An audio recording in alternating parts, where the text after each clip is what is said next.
Hey guys, this is how I make a case of salsa.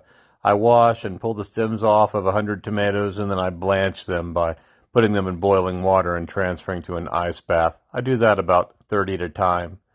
Then I'll take the stems out by cutting around with a knife, and the skin from there just kind of peels right off.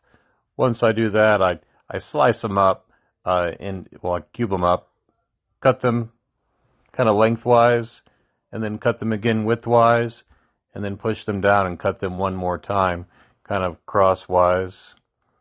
I do add 6 green peppers to my salsa recipe. I pull the seeds out of the green peppers. I like to cut the top off, pull the seeds out, cut them in half, and then kind of slice them into slices. And then I'll take those slices, turn them sideways to dice them. There are a whole bunch of ways to dice green peppers. These are pretty thick-walled green peppers that I grow in the garden. Probably good to cut them as small as you can if you've got thick-walled ones so that they cook well in the salsa. Again, I definitely pull the seeds and some of the pith material out of these when I dice them up. For this batch, I'm going to put in about 20 or so of these red. These are a cross between Serrano and Cayenne peppers that I've somehow managed to get in my garden by growing Serrano and Cayenne peppers. I cut them lengthwise and then cut them lengthwise again and then kind of dice them up. I leave the seeds in with these. It adds some heat and some good flavor.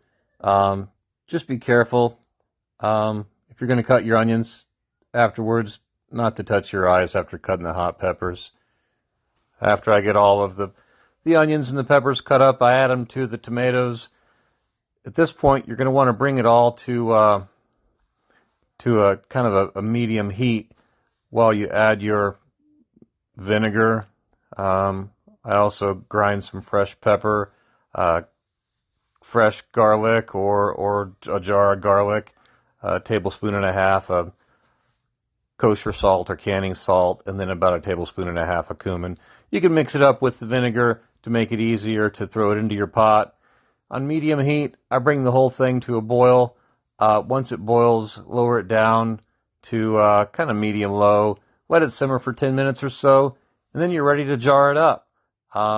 These are quart jars, about 2.5 scoops with my ladle.